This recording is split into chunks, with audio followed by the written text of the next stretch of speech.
banking the greatest scam on earth? Thomas Jefferson said, "I believe that banking institutions are more dangerous to our liberties than standing armies. If the American people ever allow private banks to control the issue of their currency, the banks will deprive the people of all property until their children wake up homeless on the continent their fathers conquered." Jefferson's warning is already here. 40 million Americans are living on food stamps. Millions more are now homeless, living in tents, all because of one institution, the Federal Reserve System. The Federal Reserve is a group of private bankers who have stolen the money creation process from the American people. Most people still believe the Fed is an agency of the government working in our best interests. It is not. There is no greater form of evil in the world today, so let's explore the banking scam. None of us have ever been taught anything about money. The reason is to prevent us from learning the truth that money is a trick and money is a trap. When solving any crime, there's a universal truth: follow the money, but with the banking scam, follow it backwards. Where does money come from? The world's money supply is always growing. Where does all the new money keep coming from? Money comes from privately controlled global banks like the Federal Reserve System. They create money every day, which increases the world's money supply. Because all banks are either owned or controlled by private bankers, the real question is, how do private bankers create new money? And the answer is they create it out of thin air. Bankers create money out of nothing. They make it up. It is a fiction. Wow. Godlike power to create something of value out of nothing. A stroke of a keyboard and money is created. In fact, only 3% of the world's money is even in the form of bills and coins, which means 97% of all money in the world is just numbers typed on a computer screen. This is part one of the banking scam. Money is created out of nothing. The second part of the scam is this phony money is issued as debt.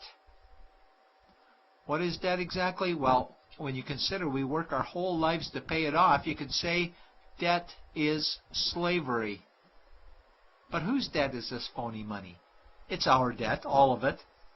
It's our debt when we use credit cards, we get student loans, borrow money for mortgages, all bank borrowing. And it's our debt again when the government borrows, which is each and every day. In today's world, money is debt and debt is money, and don't forget the interest charges. Money equals debt and debt equals slavery. Therefore, money equals slavery. Our monetary system is a carefully concealed system of slavery. Why? Because our government can create the same money for free with no interest charges, just like they used to, as the Founding Fathers designed it inside the United States Constitution for our protection against private bankers. The third part of the banking scam is very evil. When bankers create money from nothing and issue it as debt, they only create the principal portion of the debt. They do not create the money for the future interest payments. There is not enough money in existence for all of us to make our interest payments. In fact, our money creation system is even mathematically impossible. Money issued by the banks, principal debt, does not equal the money demanded back to the banks, principal plus interest. We are forced to play a game of musical chairs to see who can make their debt repayments. This guarantees a world of bankruptcy, competition, and scarcity of money. For example, we go to the bank to borrow money for a house, let's say $100,000. The moment we sign the loan document, the bank creates the money out of thin air. A $100,000 debit gets registered for us and a $100,000 secured credit for them. Then one of two things happens. Either we give the bank 30 years of labor making house payments totaling $300,000 for the original $100,000 we borrowed, or the bank takes our house. The bankers get either our labor for life or our house, and often they get both, all from money created out of thin air and issued as debt, for money made out of nothing. This is why all the bankers end up with all the assets. The fourth part of the banking scam is inflation. People think inflation is prices and costs increase. A better answer might be the value of our money always goes down. Inflation is created every time the central banks print money, which is every day. Where does all this new money get its value? The answer is it steals its value from the existing money supply, where our savings are. Our savings are disappearing because of the new money they're printing. If money creation was in balance with goods and services, there would be no inflation. Prices would stay the same. But the reality is banks always print money, driving prices ever higher, which steals the value of our savings, making them disappear. Since the private bankers created the private Federal Reserve in 1913, the United States dollar has lost 97 cents in purchasing power. An item in 1913 that cost $100 in 2011 cost $2,230, a price increase of 2,130%. This is the banking scam. 4 parts.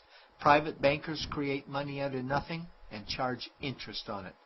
There is no money created for the future interest payments, and inflation steals our savings every day. In order for the banking scam to be pulled over our eyes, the bankers need help from the likes of paid-for politicians and appointed civil servants, military-industrial complex, mainstream media, multinational corporations, and the bankers' good buddies. For example, what do our banker-controlled television networks say about criminal bankers? "Oh, bankers are our saviors. Chairman is man of the year. He saved the world. Bankers really do deserve their bonuses. They're so smart." And what do our banker-owned G20 politicians say we need to do? That we must save our banking system, and now we need austerity measures, like increasing existing taxes and bringing in new taxes, cutting our social programs, including education and health care, stealing from our pension plans while increasing the retirement age, keeping us working for more years at lower wages while placing our children and grandchildren in debt and servitude for their future lives. We are being lied to that we must go deeper in debt for bailouts, stimulus packages, quantitative easing, saving the too big to fail banks, credit easing, currency interventions, all names that mean the same thing, more debt to us. Is it not strange that the solution to too much debt is always more debt to us? And where is all this money going? It's going to the banks and to the bankers. They are stealing our money right now. 0.1% of the world's population owns 2/3 of the world's wealth. This means that 99.99% of the world's population own less than 1/3 of the wealth, a decreasing amount because these guys are stealing it. We desperately need to wake up to the banking scam. It is time for change. To retake control of our money system, we must stop supporting the banking scam. Lincoln said the government should create all the currency and credit needed to satisfy the spending power of government and the buying power of consumers. Money will cease to be master and will then become servant of humanity.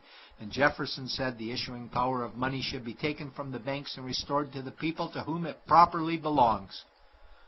It's a pyramid scheme, and we, the people, are the bottom layers of the banking pyramid. Without our support, the banking scam collapses. We have to do it ourselves. Wake up, get active, wake others, remove our money from the bank. Buy gold and silver coins. Get out of debt, rip up your credit cards. These actions will bring down the banking scam.